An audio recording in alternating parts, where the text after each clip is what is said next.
Just when we thought things couldn't possibly get worse for Donald Trump, another one of his plans has blown up in his face, hit with a brutal legal bombshell from Governor Gavin Newsom, who is showing Democrats how to fight, and unsurprisingly, it is leading Donald Trump to freak out. Because after Governor Newsom held a press conference with Texas Democrats talking about the fight he is bringing to Donald Trump's insane plan to try to steal away the midterms, Donald Trump took those tiny little thumbs of his to Truth Social, melted down, attacked the governor, and it is all backfiring. We're going to get into it all, but before we do, if I could quickly ask you to leave a like on this video, and if you haven't already and you enjoy our channel, to hit that subscribe button because it goes a long way in supporting our channel. Now, before we can get into the idiotic post Trump made and Newsom's very quick and hilarious response, we got to start with what set Trump off, this press conference from Newsom right here.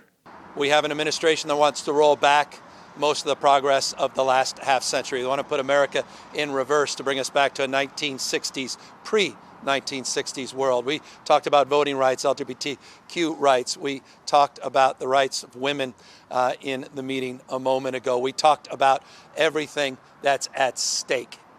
Everything is at stake if we're not successful next year in taking back the House of Representatives. Of course, we want a fair playing field. We want to play the game on the terms where everybody is playing by the same set of rules. That's no longer the case. We have to disenthrall ourselves that that's the case. Not with Donald Trump, not when he made a call to the governor of Texas and talked about finding 5 additional seats so that he can try to hold the line and maintain the majority in the House of Representatives. The game has changed. They don't even want to play by the same set of rules. In fact, they just want to throw the entire board. And they want to throw it all out. It is a 5-alarm fire for democracy in the United States of America. And so that's why we're here, to have the back not only of those representatives from Texas, but the people of Texas that are struggling and suffering from the same kind of assault on not just the rule of law, but this assault on democracy that binds us together as a nation. And so a threat, I think, the threat of injustice anywhere, as Dr. King said, is a threat of justice everywhere. And so we feel a connection, we feel a sense of responsibility, and we feel it's right to assert ourselves a little bit more moral clarity at this moment, using not just our moral authority, but using our formal authority. And considering, as we now have, that there is a chance to ask the voters of the state of California to reconsider their prior position. I've asked myself that same question as someone that actively supported independent redistricting, that believes it should be nationalized, but we have not seen the nationalization of independent redistricting. Things have changed, so too must we. And I believe that the people of the state of California understand what's at stake.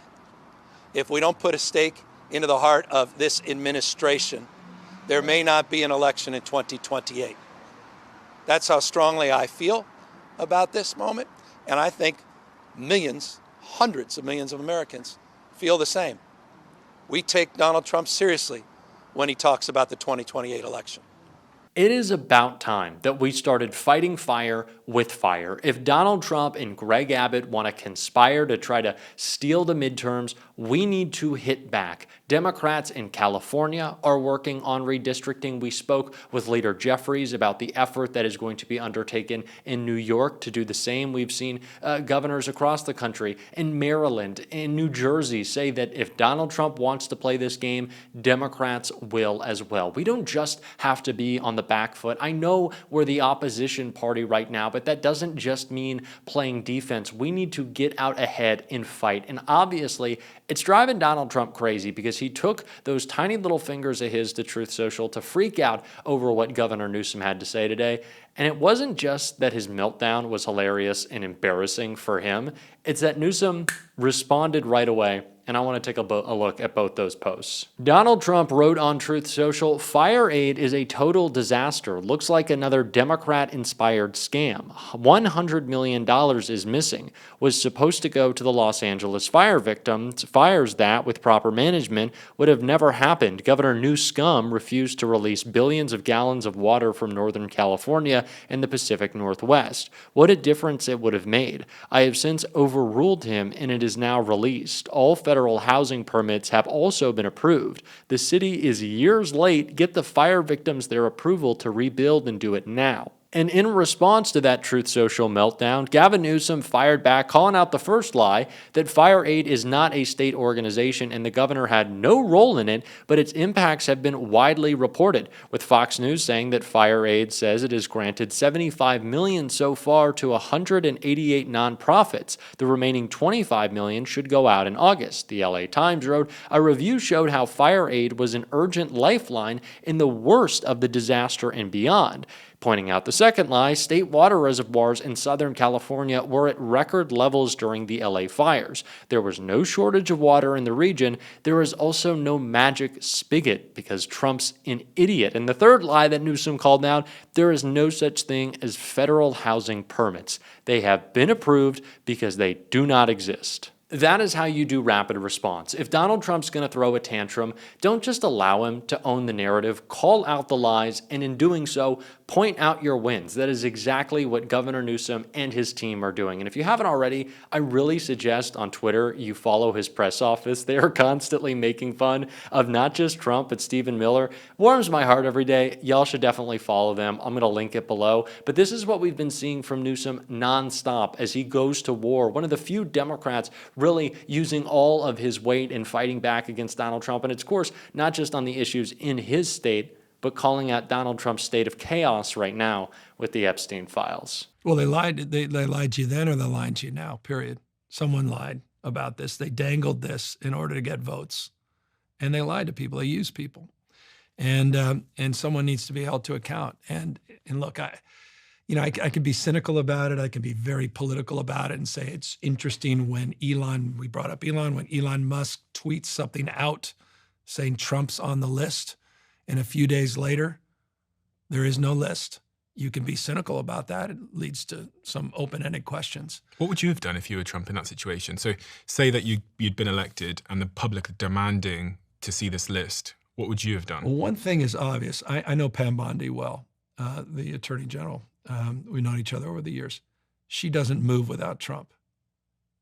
If she's fired, she's the fall person because there's no question she was directed by Trump to say what she said. She would not have, period, full stop, done something independent of the president on the Epstein files. So Trump is the person that's... So one has to acknowledge that. So then it begs additional questions. Why was she told not to release the files unless, A, there's no files, and they made it up the entire damn time, just like they made up Obama's birth certificate, just like they make up most things, most days, my humble position. I think that's very plausible. It could be very simple. It could be as simple as that. They started the conspiracy They and fucked it now... up. They started, they're covering their ass, and they're just like, shit, we got caught. We use this, we sort of squeezed this out. We got everything we needed. We're in power. Or it's more insidious than that. And look, the one thing is just not even, it's just simple truth. Epstein and Trump were close. They were. It wasn't just a few photographs. They were close. That's a fact. Sorry, Donald. Just a fact. So, look, I get why this outrages folks. I think it's interesting. It's outraged some of the core base. I enjoy the hell out of it. I spoke, that was my private voice out loud as a Democrat. And and I hope our party gins this up much more, as they would. If you get into office, people are going to say, release the list. I mean, if there's They are. They're going to say, I will commit to release the list or what? Yeah. Unless there's some national security secret here or something. And I know that leads to speculation about Mossad and other speculation about, was he on the foreign intelligence list? And is there real implications to our national security? Why did he make all his money? I mean, I've got enough problems with homelessness and housing in California to worry about Jeffrey Epstein. But hey, they created this mess. Now they got to clean it up. Every Democrat in elected office should be talking about this right now. Donald Trump is running the promises made, promises immediately broken administration, and I don't see why we shouldn't all be pointing that out every second of the day. This is the conversation that needs to be had. It's a class issue. Donald Trump protecting himself and other well-off, well-connected billionaires from what? Any oversight? Any accountability? I think that's something that we should be talking about all the time. Donald Trump and the Republicans are the party of billionaires. They're not the party of law and order. If you're rich, you get off. If you're not, you get screwed. That's Donald Trump's administration. And at the same time as we're making clear what their bad brand is, let's talk up Democrats. Newsom continued to do that right here. Since 1989, the end of the Cold War, Yeah. in the United States of America, there's been 52 million jobs created. There have been 3 Republican administrations, 3 Democratic administrations. So it's fair to say, how'd we do? Republican administrations, Democratic administrations. Since 1989, the end of the Cold War, to the end of last year, 52 million jobs. And you'd say, well, it's maybe 50-50, maybe Republicans on the basis of your entrepreneur friends. Republicans probably did 60% of those jobs were created. Well, 50 of the 52 million were created under Democratic administrations. 1.9 million jobs created during Republican administrations. You look at the last 3 Republican presidents, they have one thing in common: recessions. During the last administration under Joe Biden, created 16.6 million jobs. And I know a lot of those were COVID jobs, but he blew past that after 18 months. He created 8 times more jobs than the last 3 Republican administrations combined. But This economy does better. Job creation thrives during Democratic administration, but perception is exactly what you said. Yes. So you gave me the logic. I know. But the brain isn't orientated Exactly. towards logic. It's We're narrative. Where's the economy in this country? Why are we the 4th largest economy in the world? We have 4 of the top 7 market cap companies in the world. NVIDIA just came with $4 trillion market cap. We dominate 32 of the top 50 AI companies are right here in California. We dominate in every key industry. We're the biggest manufacturing state. We dominate, name an industry, California dominates. So why are entrepreneurs Big so pissed blue off? state. Why are entrepreneurs in your state Exactly. pissed off? 71% of the GDP in this country are blue metro counties. Elon left. He went to Texas. He said left that's and a came better- right back. Where's Grok? Where's his R&D headquarters, world headquarters? Where are the vast majority of his jobs for SpaceX and Tesla? He did that because he wanted to make a buck so he can avoid capital gains and avoid income tax as he cashes out on 20 years of largesse by the taxpayers in California that created a regulatory environment that created the industry because of our vehicle emission standards and subsidized that industry with billions and billions of dollars of taxpayer money to make Elon rich. And then he turned his back so he didn't have to pay capital gains. The governor has just been putting on a clinic lately and getting under Donald Trump's skin, and oh boy, do I love that. It's what we need right now. It's why we're going to be covering all that's coming out of California, Governor Gavin Newsom. And if you want to support that, as always, you can hit that subscribe button, leave a like on this video, and if you stuck around to the end, drop a blue heart in the comments. And until next time, I'll see you soon.